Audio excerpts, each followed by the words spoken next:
Olá, tudo bem? Eu sou Cleiton Monte e esse é o seu Análise em Foco. Toda semana um novo episódio debatendo, refletindo sobre questões políticas da semana de uma forma clara, objetiva e compreensível. Eu vou falar hoje sobre os 3 presidenciáveis cearenses, né? Circulou muito na imprensa cearense nacional as 3 figuras que estão aí, de certa forma, colocadas como presidenciáveis: o ex-governador Tasso Gereissati, o ex-governador e ex-ministro Ciro Gomes e o atual governador Camilo Santana. Eu vou falar um pouco sobre o cenário, as possibilidades de cada um nesse jogo político, considerando o momento que a gente vive. Tudo bem? Então, vamos começar pelo Tasso Gereissati. Não é a primeira vez que Tasso se articula para disputar a presidência da República. Ele já tinha feito isso em 2002 e foi atropelado pelo José Serra, né? E desde então Tasso não se anima para uma disputa nacional. Tasso é um nome de grande prestígio na direita brasileira, principalmente no PSDB. Ele é uma figura que transita em diferentes partidos e alas da política brasileira, e o seu nome foi colocado pelo presidente do PSDB, Bruno Araújo, justamente porque o PSDB ele vive uma série de conflitos internos, principalmente entre o grupo do governador João Dória em São Paulo e o grupo do governador Eduardo Leite no Rio Grande do Sul. Então não há um consenso, não há um nome que possa unificar o partido. O Dória não é consenso no PSDB. Então aí se coloca o nome do ex-governador e senador Tasso Gereissati. No primeiro momento ele afastou essa ideia e depois ele começou, me parece, a gostar dessa articulação, e a partir daí ele começa a se colocar mais na imprensa nacional, ele dá entrevistas, começam a surgir campanhas nas redes sociais, associando a imagem do Tasso a um suposto Biden brasileiro, e essas articulações elas vão se intensificando. O próprio Tasso já admitiu que, se for para unificar, ele toparia entrar nessa disputa, né?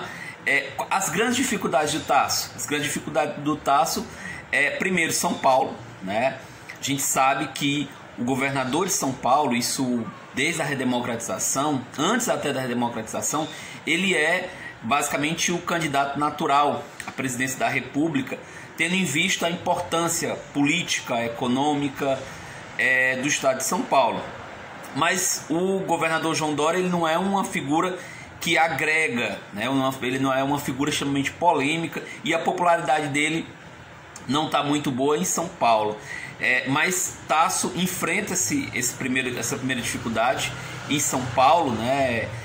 Conseguir articular uma aliança, conseguir unificar o PSDB. A grande questão é saber se o Tasso realmente está disposto a esse grande desafio, né? Se ele está disposto a essa empreitada, né? que vai exigir muito, muito mesmo.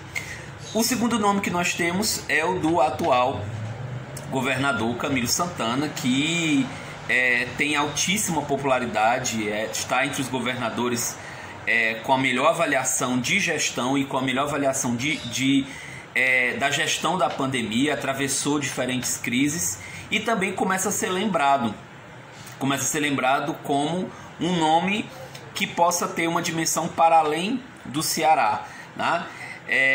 E ele não fala muito nisso, ele não estimula muito esse tipo de ação, desconversa, diz que está focado no caso cearense, nos dilemas cearenses, mas a gente consegue ver que o nome do Camilo Santana começa a se tornar cada vez mais nacional, principalmente por causa da imprensa. A imprensa começa a destacar o PT nacional.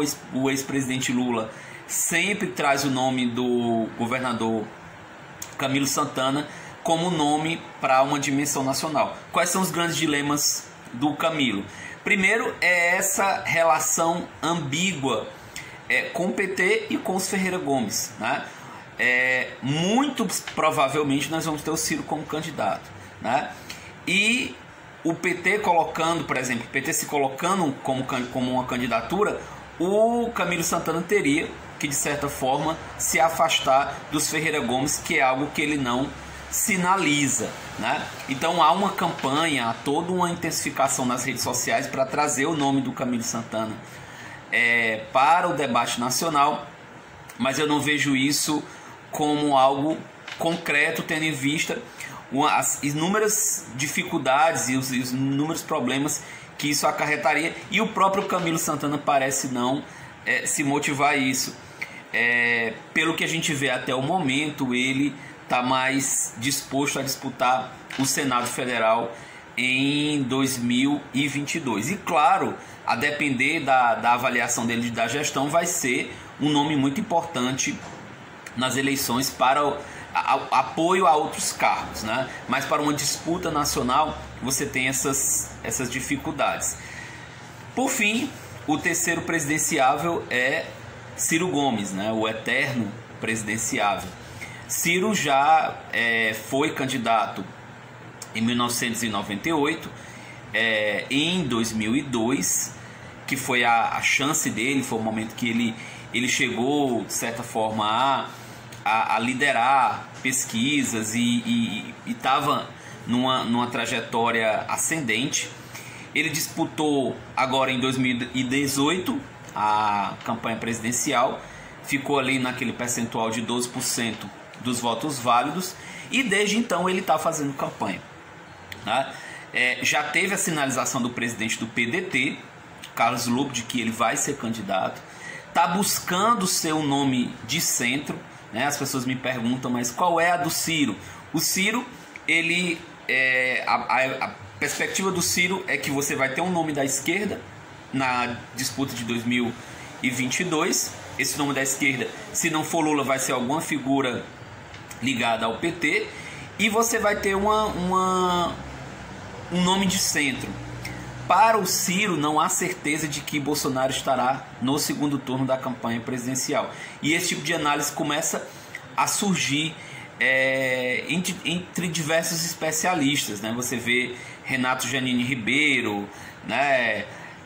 Várias figuras começam a colocar essa ideia de que não há uma certeza de que o presidente Bolsonaro vai estar no segundo turno. Claro que ele continua favorito, tem o poder da máquina, mas se você tiver uma longa trajetória de queda de popularidade, de avaliação muito ruim da gestão, se isso se intensificar, vai ser muito difícil. Então o Ciro conta que vai disputar diretamente com um nome ligado ao PT, e por isso que ele tenta se colocar como um candidato do centro, né? Ciro está constantemente presente nas redes sociais, publicou um projeto nacional de desenvolvimento, fez uma aliança agora com o marqueteiro João Santana, que vai tentar transformar isso em símbolos, em imagens. Ele é expert nisso, né?